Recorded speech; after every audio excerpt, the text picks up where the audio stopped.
Meu nome é Vladimir e vamos começar a aula agora, tá? Então, nesta aula, você vai aprender o que é o sequenciamento de instruções, identificar as partes de uma regra condicional, como construir expressões usando dados numéricos e textuais, e também como manusear blocos condicionais e como construir regras condicionais mais complexas, né? Então, a gente vai ver tudo isso nessa aula, tá? Então, primeiramente, o conceito de sequenciamento de instruções, tá? Então, as instruções, elas são executadas pelo computador uma após a outra, tá? Geralmente de cima para baixo, tá? A ordem das instruções é muito importante. Aqui eu vou dar um exemplo. Considera a sequência de instruções para você lavar as mãos, tá? Uma atividade simples, né? Então, eu molho as mãos, eu aplico sabão, eu esfrego as mãos, eu enxago as mãos com água corrente e depois eu seco as mãos, tá? Imagine que você agora vai trocar de ordem as instruções 4 e 5, né? Então, o que é que vai acontecer? Você vai molhar, aplicar o sabão, esfregar as mãos e secar, tá? Então, você vai secar as mãos e vai secar o sabão, né? E depois você vai molhar. Então, você vai, a ordem é muito importante para que aquela atividade seja executada corretamente, tá? Então, hoje em dia, né, os smartphones, eles possuem um grande poder computacional, tá? E uma grande quantidade de recursos, né? Então, ele tem sensores, ele pode se conectar à internet, etc, né? Então, com essa capacidade, também ele aumenta a gama de problemas que ele pode resolver, né? Que pode ser resolvido com os smartphones, né? Só que, além dessa capacidade, né, os aplicativos, né, a linguagem de programação, que a gente vai ver o app Invento, ele também permite que os aplicativos eles possam tomar decisões baseadas em regras, tá? Então, no nosso cotidiano, a gente já utiliza essas regras, né, para orientar algumas ações. Por exemplo, se você, a sua mãe, né, diz, se você comer o jantar todo, então você pode comer a sobremesa, né? Note que eu destaquei em vermelho uma condição que precisa ser atendida e caso essa condição seja atendida, uma parte em azul que é o que deve ser executado, né? Que está liberado para ser executado. Uma outra regra, né? Se você ler o jornal, O Povo, então você ficará bem informado. Novamente, em vermelho tem uma regra, uma condição, e depois do então, uma atividade que você pode, no caso aqui é uma conclusão, né, dessa regra, tá? Então, nas regras condicionais, para a gente construir nossas regras condicionais, a gente precisa, né, escrever expressões que assumam dois valores, né, o verdadeiro ou o falso, tá? Então, essas expressões, elas vão ser utilizadas no processo de tomada de decisão da linguagem, né, pelo aplicativo, tá? Então, aqui é um exemplo mais específico de uma regra que a gente vai conseguir colocar no computador, né, na nossa linguagem. Que é, se o preço do quilo da maçã é menor que R$8, então compre 10 maçãs, né? Então, essa ação, comprar 10 maçãs, só será executada se a condição for verdadeira, tá? Então a gente consegue colocar essa regra para o nosso aplicativo, tá? Então, no exemplo anterior, você viu que a gente usou a regrinha, né? Vou voltar aqui. Se o preço do quilo da maçã é menor que R$8, tá? Essa expressão a gente chama de uma expressão relacional, né? É uma expressão que estabelece a relação entre dois dados. No caso lá são dados numéricos, tá? E essa relação ela pode ser de igualdade, verificar se é diferente, se é menor ou igual, se é maior ou maior ou igual, tá? Lembrando que o resultado dessa expressão vai ser um valor booleano, né? Então, ele vai ser sempre verdadeiro ou falso, tá?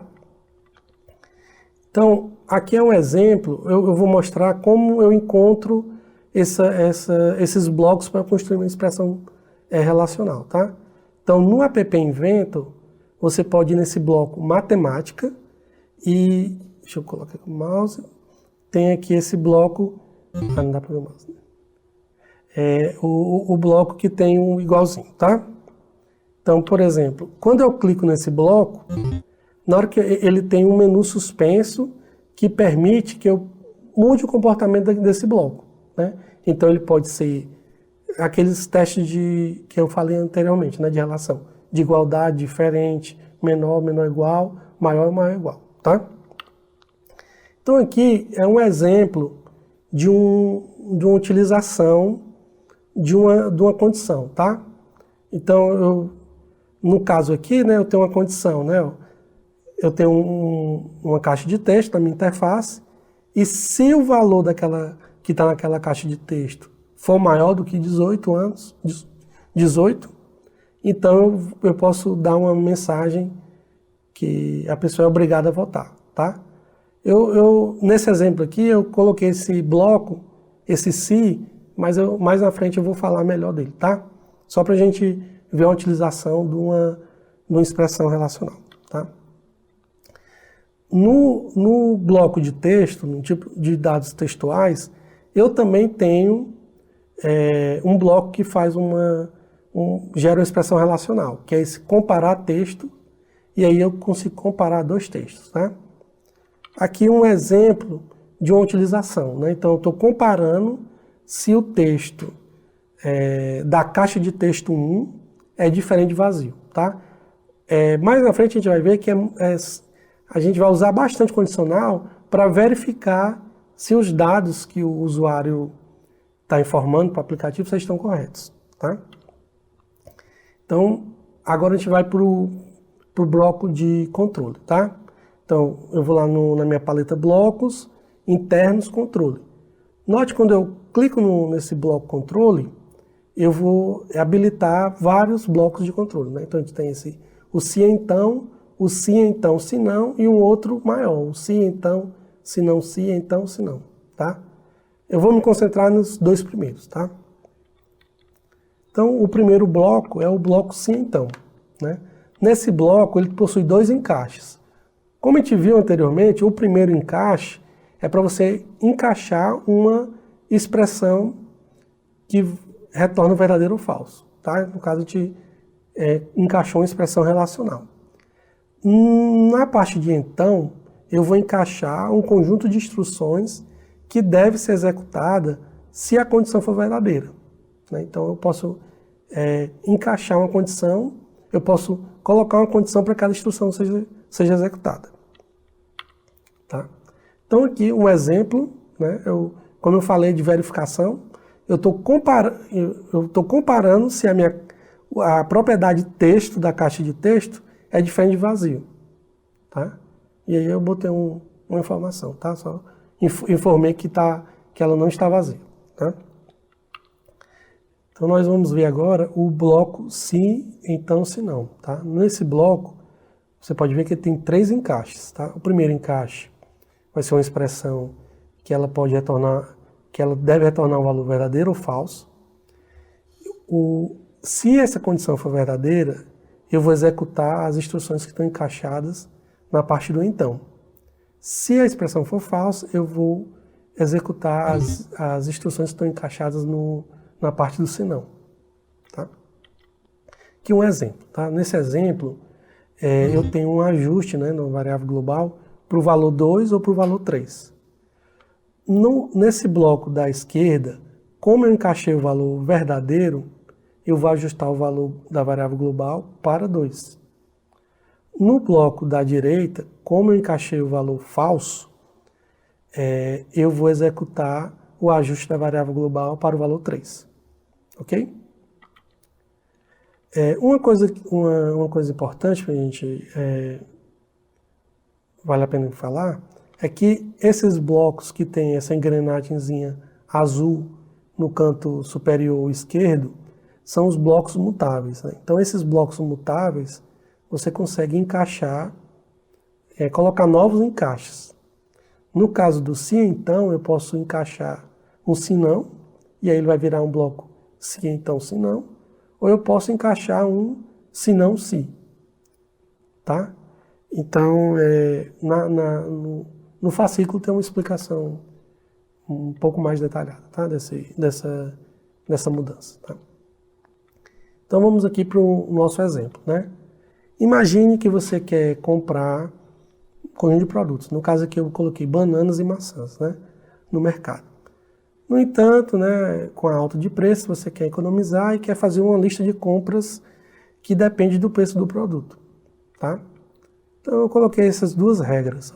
Se o preço do quilo da maçã for menor ou igual que 8, você compra 10 maçãs. Se o preço do quilo da banana for menor ou igual que 3, você compra 10 bananas, tá? Quando eu pensei nessa atividade, eu consultei esses valores, 8 e 3, fiz uma consulta na internet.